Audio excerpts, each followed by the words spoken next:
Hey everyone, and welcome to this explainer. Okay, if you've ever stared at a blinking cursor on a completely blank screen, just feeling totally overwhelmed by a looming college paper, trust me, you are in the exact right place today. We're actually going to completely change how you look at writing. Instead of seeing it as this massive, terrifying mountain you have to climb all at once, we're going to approach it like an architectural project. Think about it. We're going to build your essay step by step, starting from a really solid foundation, all the way up to putting on the final roof. By the end of our time together, you'll have a highly actionable blueprint for your next assignment. So let's just dive straight into it. Here is our agenda for today. First, we'll cover the 4 steps of writing, then crafting a strong thesis. Third, the funnel introduction approach. Fourth, structuring an argumentative essay. And finally, number 5, we'll wrap up with revisions, citations, and avoiding plagiarism. All right, part 1, the 4 steps of writing. Because look, every great building absolutely has to start with a rock-solid foundation and a clear timeline, right? To actually keep yourself on track, you really need to stick to these 4 specific steps. Step 1, generate ideas and outline. This is the brainstorming phase where you're just mapping out your prompt.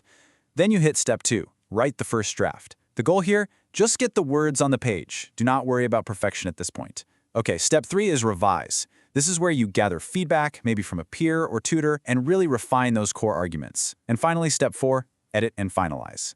Now, here's the thing. Way too often, students try to cram all 4 of these steps into the night before a deadline. Please do not do that. Writing is a process of progression. Let's say you have a week to write a paper. Dedicate day 1 entirely to brainstorming, days 2 and 3 to your drafting, and leave the rest of the week just for revising and editing. If you break it up like that, the whole project becomes completely manageable. Now, as you move into that drafting phase, I gotta warn you against a really common trap, and that's using your everyday conversational habits in academic work. When we're texting friends, we use slang, basic vocabulary, contractions like don't or gonna. But in college writing, you are expected to elevate your language. You want to use formal transitions, words like moreover or furthermore, and you really need to be using complete, complex phrasing instead of those informal conversational shortcuts. Just remember, the tone you use heavily dictates exactly how seriously your professor and your academic audience will take your arguments. So, now that our foundation is set, let's move on to part 2, crafting a strong thesis, which is literally the core, load-bearing pillar of your entire essay. Let me ask you a crucial question here. Does your thesis simply announce your topic? Think about it. If your thesis is something like, I am going to discuss books, you've got a major structural flaw. A thesis has to be a specific argument or an attitude, not just a casual observation of what the paper happens to be about. You can really see the clear contrast here between a weak thesis and a strong one. Taking a statement, books are a great source of knowledge. Well, that's incredibly weak because it's just a universally accepted fact, right? There's zero tension there. But look at the good thesis. The advantages of reading books far outweigh the disadvantages enumerated by some. Now that expresses a distinct, debatable opinion. It sets up an actual argument that you are now obligated to prove in the body of your paper. So, putting my experienced writing tutor hat on for a second, I really want you to memorize these absolute ground rules for building your thesis. First, it must express a complete idea. Second, it should never simply announce the topic. Third, it has to express an opinion rather than a mere fact, meaning it needs to be a statement that a reasonable person could actually disagree with. And lastly, never ever format your thesis as a question. Remember, your thesis is the answer to a question, it is not the question itself. Moving right along to section 3, the funnel introduction approach. You've got your thesis, so how do you introduce it? Let's check out a great visual trick. I absolutely love this concept. Think of your introductory paragraph literally as a funnel. You start way up at the wide top with a broad general statement about your topic. Then, sentence by sentence, you naturally narrow the focus. The ideas progress downward, getting more and more specific until they drop right into that super narrow spout at the very bottom. And guess what's waiting at the bottom? Your highly specific thesis statement. Now, to make this funnel work effectively, you want to keep a few key points in mind. Start off with a general quote, a quick anecdote, or a definition just to hook the reader. Ensure that every single sentence that follows directly links to the one before it, steadily narrowing the scope. And of course, place your thesis as the absolute final sentence of that first paragraph. Just a quick pro tip here.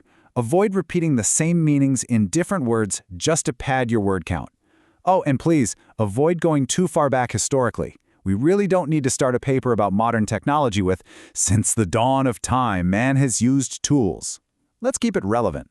So, for example, if your thesis is about electric cars, you could hook the reader with a specific statistic about modern carbon emissions, then narrow down to the automotive industry as a whole before dropping right into your specific thesis about EV mandates. All right, Section 4, Structuring an Argumentative Essay.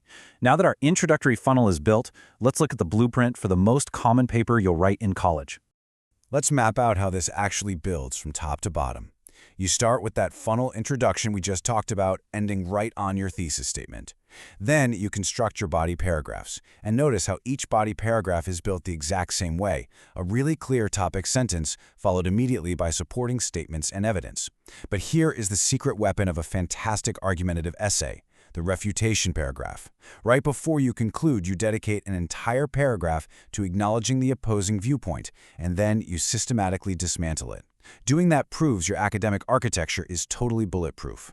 And finally, you hit the conclusion, which is basically like putting the roof on our essay. It has to safely cover everything we've just built. To do this right, you don't just copy and paste your introduction.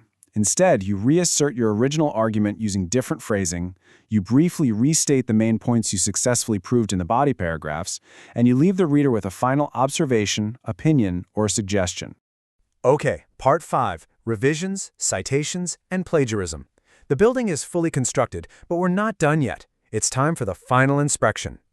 And speaking of safety inspections, we absolutely have to talk about the biggest hazard in academic writing, which is plagiarism.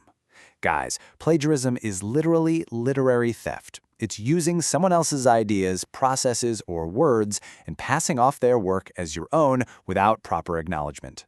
Doing this, even if it's completely accidental, can cause your entire academic building to collapse overnight.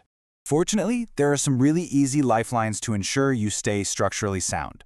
First off, learn and use standard citation formatting styles like MLA, APA, or Chicago, depending entirely on what your professor requires. And remember, it is not just about having a bibliography at the end. You have to use in-text citations, like putting a name and page number in parentheses, right after you use a quote or an idea. Second tip, work smarter, not harder. Utilize citation management software like Zotero or Mendeley.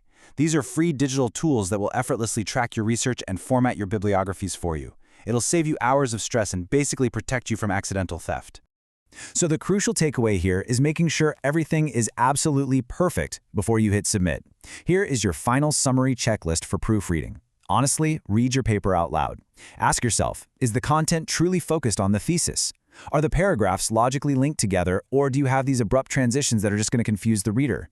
Are you using varied, accurate vocabulary instead of garbled, repetitive sentences? And finally, do a meticulous sweep for spelling, punctuation, and formatting errors. Well, you have the master plan now. You know exactly how to outline your ideas, draft a debatable thesis, funnel your introduction, build robust body paragraphs, and protect your work through proper citations and a solid proofreading checklist. The structure is entirely in your hands.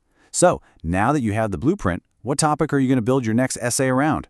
Go out there, start laying that foundation, and I will see you in the next explainer.